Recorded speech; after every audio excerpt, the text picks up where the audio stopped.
गुजर रहा है जो लम्हा उसे अमर कर लो। मैं अपने खून से लिखता हूं, तुम गवाही दो। और तारीख गवाही देती है। जो वाकयात रूनुमा होते हैं, जो हम कहते हैं, जो हम लिखते हैं, तारीख उसकी गवाह होती है। और मेरी भी तारीख गवाह है कि मैं हमेशा ये कहता रहा हूं कि हमारे मुल्क में ना सिर्फ अबव द लॉ बल्कि contrary to the constitution of the Pakistan and contrary to the law चीजें होती हैं। और ये 27वीं कॉन्स्टिट्यूशनल अमेंडमेंट का जो शोहरा है हर तरफ, ये जो बुखार चढ़ा है हर किसी को, इसमें एक बड़ी अच्छी सी बात सामने आई है। अभी मसौदा तो शेयर नहीं किया गया, मगर जराये के मुताबिक ये 27th कॉन्स्टिट्यूशनल अमेंडमेंट में एक अमेंडमेंट ये भी हुकूमत वक्त की जानिब से जेरे गौर है कि जनाब कोई भी पब्लिक सर्वेंट दोहरी शहरियत नहीं रख सकेगा। अब अल्लाह करे कि ये ऐसा ही हो। और उसमें जराये के मुताबिक हवाला यह दिया गया है कि आर्टिकल 63(1)(a) का हवाला दिया गया है कि जिसके मुताबिक कोई भी पब्लिक ऑफिस होल्डर यानी कोई भी पॉलिटिशियन, कोई भी रुकने असेंबली, कोई भी मेंबर ऑफ पार्लियामेंट, वो जनाब दोहरी शोहरियत नहीं रख सकता। तो कहा यह गया है इस आर्टिकल 63(1) का हवाला देकर के अगर कोई पब्लिक ऑफिस होल्डर दोहरी शोहरियत नहीं रख सकता तो फिर सिविल सर्वेंट क्यों। और जराये के मुताबिक इस पे पाकिस्तान पीपल्स पार्टी जो बहुत बड़ी एलाई है पाकिस्तान मुस्लिम नून की, वो तकरीबन इस पे आमादा भी है। अब इसके खद्दोखाल तो सामने नहीं आए, मगर ये वही बात है कि जो तारीख गवाह है कि मैं अपनी वीडियोस में, अपने प्रोग्राम्स में कहता रहा हूं। अभी कल के प्रोग्राम में आपको बताया था कि पंजाब में एक इंस्टीट्यूशन के, पंजाब के जो अंडर इंस्टीट्यूशन कोई काम कर रहा है, वहां पे तो ये लिखा है कि वो अपने सालाना मालियाती गोशवारे for the public inspection and objection prominent place पे डिस्प्ले करेंगे, एग्जिबिट करेंगे। मगर दूसरे किसी इदारे में, कई इदारों में ऐसा लिखा ही नहीं, और वो इदारे अपने सालाना मालियाती गोशवारों को यूं छुपाते हैं जिस तरह के गैर पार्लिमानी बात है, लफ्ज कोई मुंह से ना निकल जाए, जेब नहीं देता, मगर वो इस तरह ही छुपाते हैं जिस तरह कि कोई बदसूरत औरत के यहाँ कोई खूबसूरत बच्चा पैदा हो जाए तो वो छुपाती फिरती है। पंजाबी का ज़रूर मिसल है कि कमली ने मुंडा जमाया तो उन्होंने चुम चुम्मी मार देता। यानी एक पागल औरत के घर एक बच्चा पैदा हो गया तो वो खुशी से पागल होके उसे चूम चूम के इतना चूमती है कि वो मर जाता है।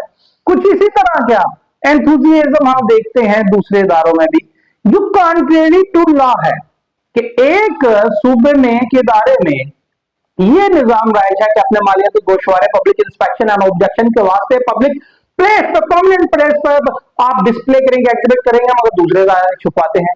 सिमिलरली पब्लिक ऑफिस होल्डर अगर दो ओहदे नहीं रख सकता, ये मैं हमेशा से कहता रहा हूं, तो सिविल सर्वेंट क्यों। और अभी भी जो इस चीज की स्पेकुलेशन हो रही है वो अभी भी अधूरी है। खुदा करे कि उतर जाए तेरे दिल में मेरी बात। ये अफसरशाही है, जो बाबूशाही है, जो ब्यूरोक्रेसी है, जिसने मुल्क का ब्यूरोक्रेसी बन के मुबैना तौर पर बेड़ा गर्क कर रखा है, इसके वास्ते अभी भी ये खब्बोखाल सामने नहीं आएगी। ये सिर्फ कहा जा रहा है दोहरी शोहरत ना रखी जाए। जिस तरह के एक जो किसी भी सर्विस का आदमी है, वो सियासत में 2 या 3 साल तक एक बैन इम्पोज है पाकिस्तान में अपने अजीज में कि वो हिस्सा नहीं ले सकेगा अपने रिटायरमेंट के बाद।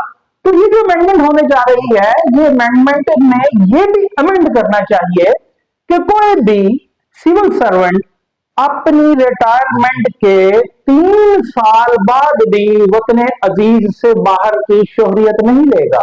क्योंकि वो जो ब्लैक मनी उसने सारी उम्र कमाई होती है मुख्तलिफ जराए से, जो उसने अपने इख्तियारात से तजावुज करके पैसा इकट्ठा किया होता है, उसको वो 3 साल तक बड़ी आसानी से छुपा सकता है। और उसके बाद वो किसी भी मुल्क की शहरियत लेकर, आपके मुल्क का पैसा लेकर रफू चक्कर हो जाता है। तो अभी भी जो ये खबरखाल सामने आ रहे हैं, वो सिर्फ ये आ रहा है कि दोहरी शोहरियत नहीं रख सकेगा या नौकरी रखेगा सिविल सर्वेंट, या कि वो दूसरे मुल्क की शोहरियत रखेगा। ये इसमें ये अगर ये सदियों बाद चमन में होता है दीदावर पैदा। अगर हमारे बड़े जूद फहम अजहान को ये अब जहन में आ ही गया कि जनाब जहां पे पॉलिटिशियंस के वास्ते वक्त के वजीर आजम मशवरे में वो डेथ सेंटेंस पा लेते हैं, वो सरेदार चढ़ जाते हैं। वक्त के वजीर आजम जनाब खतना लिखने पर वो जनाब माजूल हो जाते हैं। वक्त के वजीर आजम जनाब अकामा रखने पर माजूल हो जाते हैं। तो ये सिविल सर्वेंट या पब्लिक सर्वेंट जो अवामी मुलाजिम है और अवाम के सर के ऊपर चढ़ के नाच रहा है, इसके वास्ते आपको इतनी देर क्यों लगी?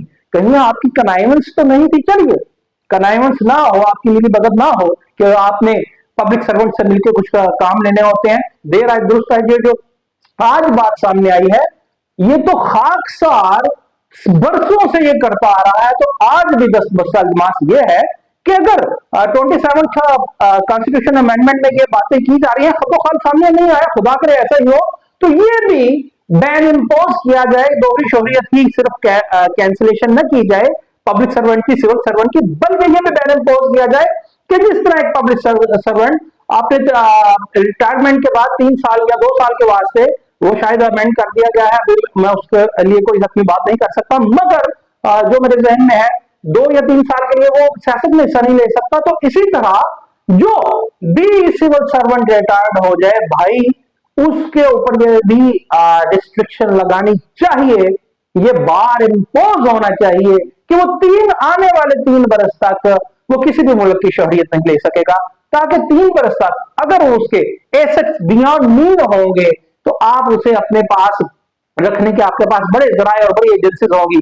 वगरना वो जनाब वो रिटायर्ड होगा, वो दोहरी शोहरियत तो नहीं रखेगा, और वो फौरन से वो बैग जो उसने कौमी खजाने से लिए होंगे, भले वो कोस्टल मेगा स्कैंडल हो, भले वो इस तरह के कई स्कैंडल हो, भले अमीर